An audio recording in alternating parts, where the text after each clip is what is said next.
Hey everyone, it's a great pleasure to be here with everyone at the very first RoxFest in Chattanooga. Is everyone having a good time? All right. Well, we're here from an organization called Protect Our Winters, which is a nonprofit organization that essentially mobilizes the outdoor um, recreationalists into climate change policy. So, just in short, basically, it was started in 2007 by a pro snowboarder, Jeremy Jones, who started seeing resorts close down and mountains that he was riding on deteriorating from climate change. And he didn't see another organization in the snow sports industry that was really mobilizing on this area. So he started Protect Our Winters, and now 16 years later, the organization has grown to include climbers, runners, bikers, obviously snow sports, creatives, scientists. There's brand partners. It's quite massive at this point, and I am delighted to be here right now with three of our alliance members. We also have a few others out there in the crowd too, and to kind of share a little bit about our story of basically using our passions for action. So, I'm Abbey Smith. I am a professional rock climber and documentarian. I live in Los Angeles right now. I am the captain. I am the captain of the climb team and the lead athlete captain as well. And I have part of our climb team here with us tonight. So I have Kate Rutherford right here next to me. Kate's also a pro climber. She is the president and founder of Farm to Crag, which she'll talk a little bit today about, and who's also helping with another panel tomorrow, or talk tomorrow. Sorry about that. And a huge advocate for the outdoors and an artist, and we're delighted for her to be here. Phil Henderson, folks, what a legend.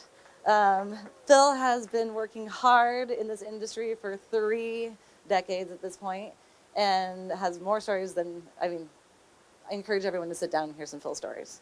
But he has been on major expeditions, including Everest, Kilimanjaro, Denali. We're going to hear a little bit about that tonight.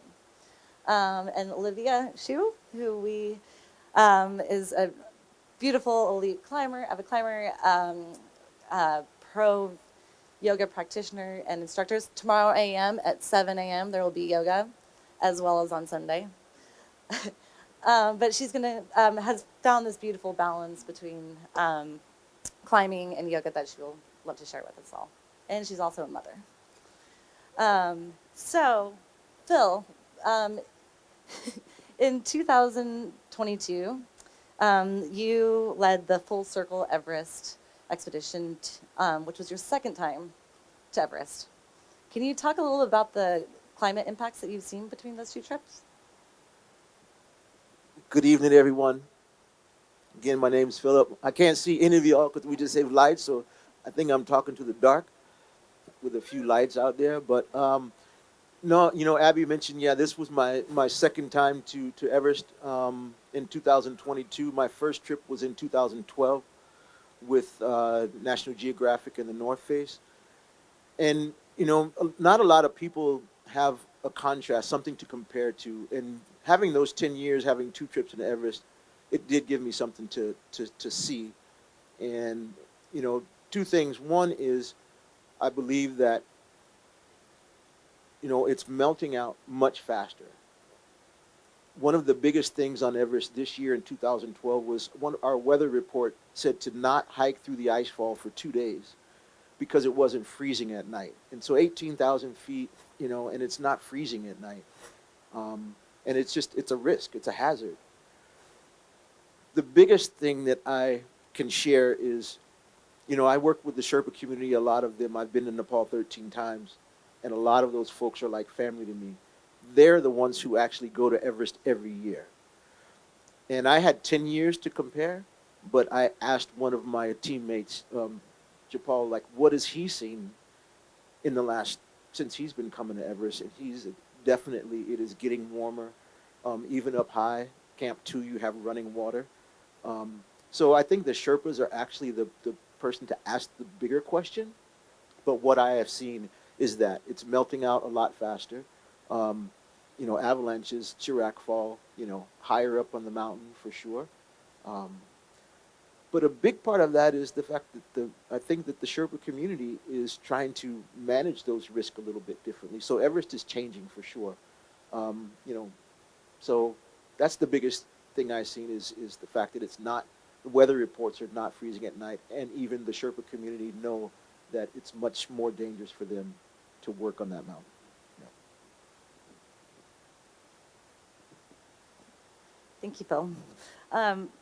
Kate, you are working in both climate and agriculture, which is really interesting. Can you kind of talk a little bit about the climate impacts that you're seeing in the nexus of these two areas?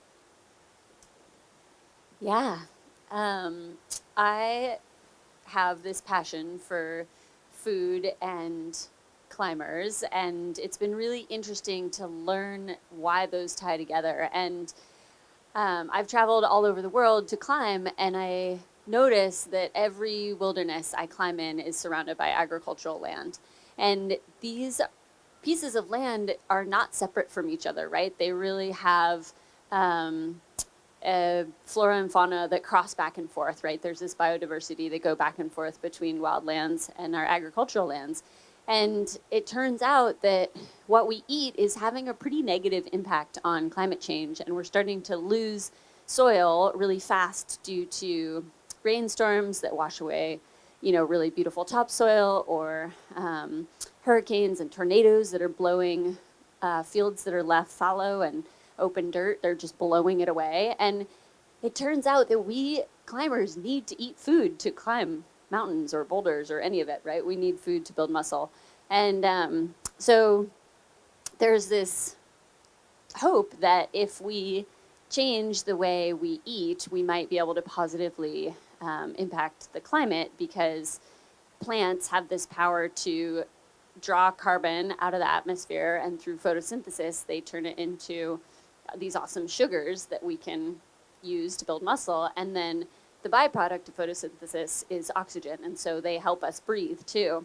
And then all that carbon that we don't eat gets stored in the soil, and so they can be this really awesome carbon sink and help sort of change this warming climate that is affecting the glaciers that Phil are climbing on, and the watersheds that we're climbing in, all those canyons, or the snow that folks are skiing on. And so it's been really cool to think about how what we eat can be this really positive way to make change.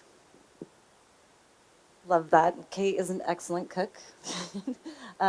Join us again tomorrow morning for breakfast and lunch. You'll get a little tasty surprise.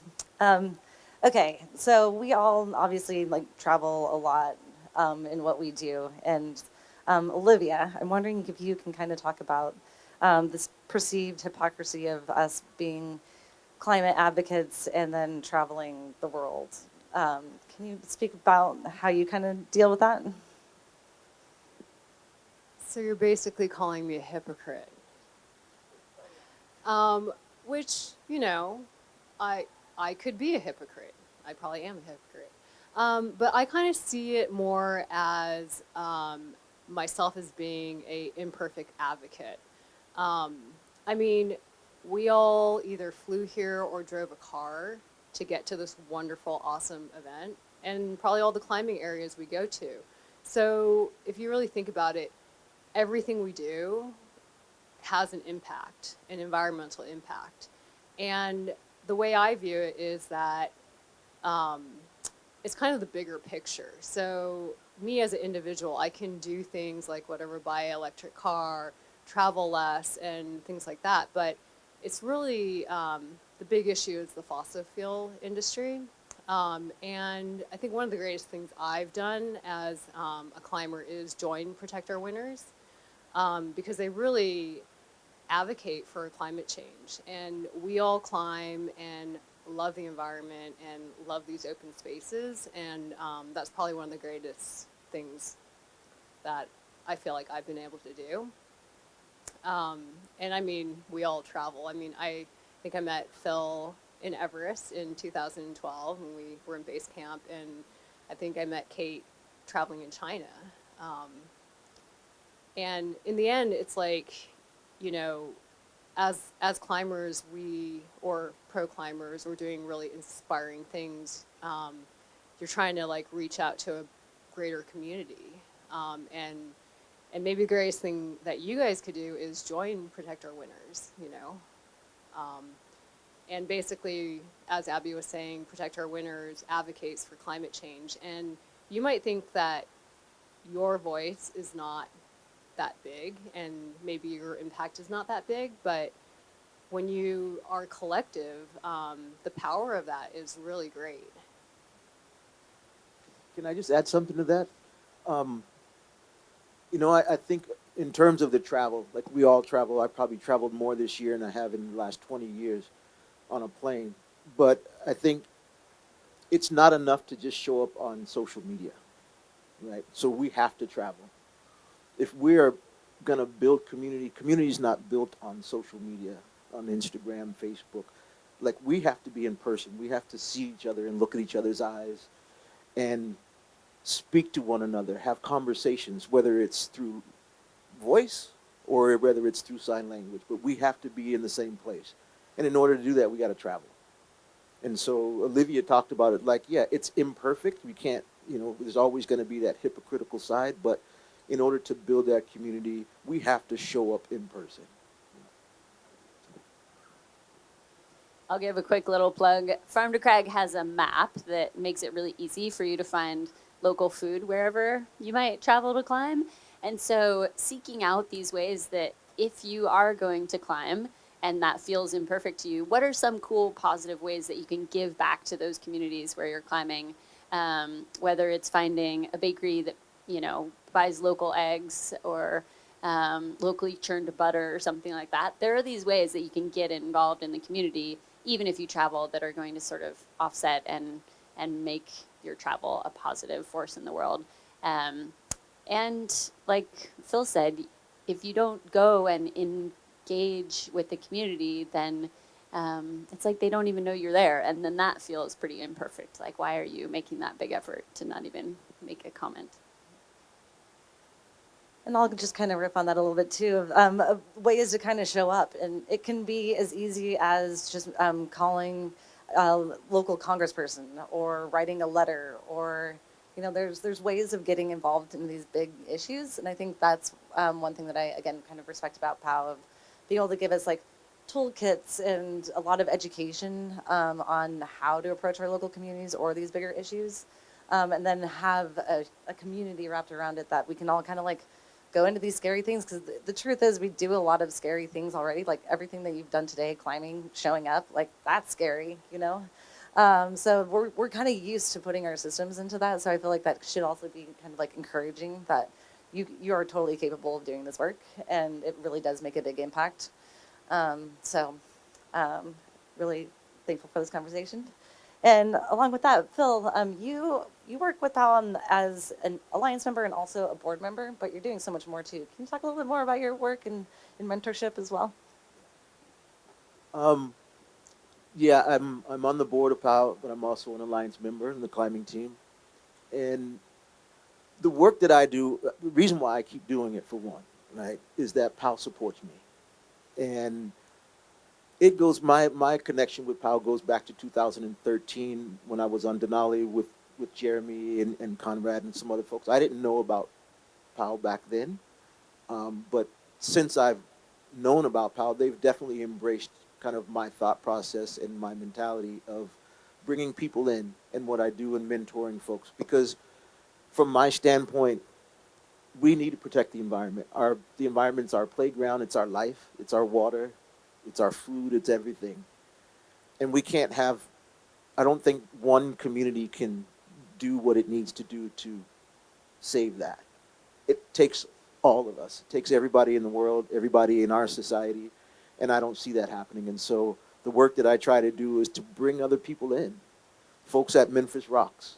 The biggest thing I think that I like about POW is that they support with resources. They don't tell us what to do or say you need to do this, but it's like they ask, what do you need? And so by doing that, then I can ask other people, what do you need? And be kind of an in-between. I can be that person that works with POW and the other folks in the community. And I'm saying that because Memphis Rocks is one of those places where I kind of put these two things together, right? We talk about water, we talk about water quality, the amount of water that we need. And yeah, in Memphis, they may not have a that precious resource that we are running out of in the West. So it's like, well, winter, why do we need to deal with water? Well, maybe your water's not clean, right? So how can POW then be a resource for folks in Memphis on how to change that and receive clean water in every household? And so that's my reason for doing work with POW, and I think POW supports me in my mentorship of climbing, skiing, all of those things, but more so the environmental aspect of it. Thank you. And I think that just goes to show that we all have, our own individual stories and curiosities and paths and communities that we can just get really active in. And I think by reaching out and showing up and trying to build these partnerships like we are with, Memphis Rocks and like all of us being here, like this is how we actually do start to create change. Thank you, Phil. And Kate, you're spending a lot of time in various communities all over the world. Can you kind of talk about the intersections you've seen between climate, social equality, and community health? Yeah, great question.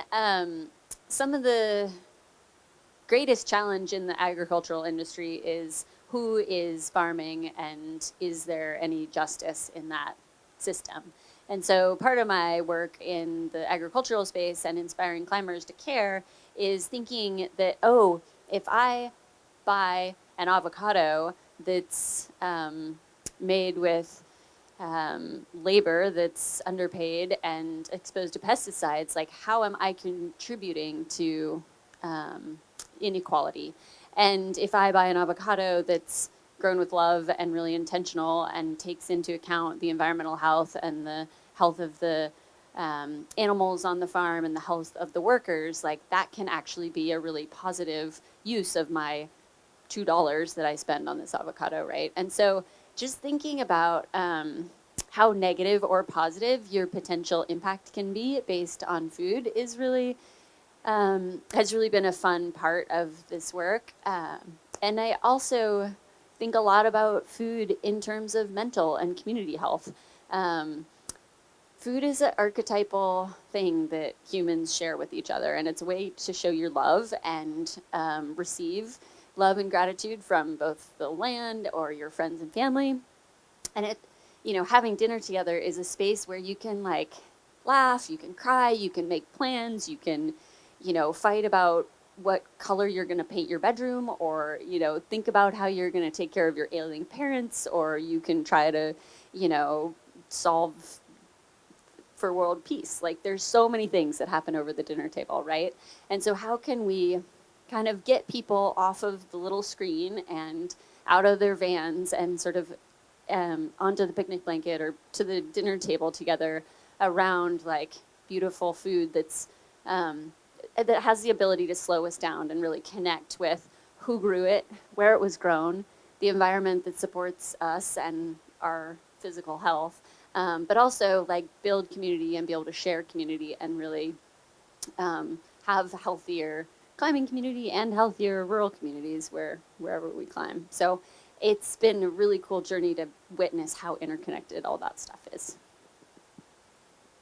Amazing. Thank you all for sharing just these little snippets of our stories. And we could stay up here all night, but we would love to, hopefully this encourages you all to kind of come talk to us. And Conrad's here as well. He's been on POW for a very long time. And just if you have questions or, want to join Team POW, basically, the statistics have shown that there are 57 million people that recreate or spend time outdoors. That's a huge voting power. That's a huge mobilization power. And so I just really want to, hopefully this encourages you all to kind of like think about in your communities and how to get active. And please feel free, like over the weekend and beyond, to reach out to us. Also, you can go to POW.com and protectourwinters.org, not a .com. And you can join Team POW there. Again, that's where you can kind of get up to date on like education and toolkits and to kind of break down these bigger issues that are kind of surrounding us. And so that we can all kind of come together and mobilize on these important issues. And we really appreciate you all being here to hear our stories.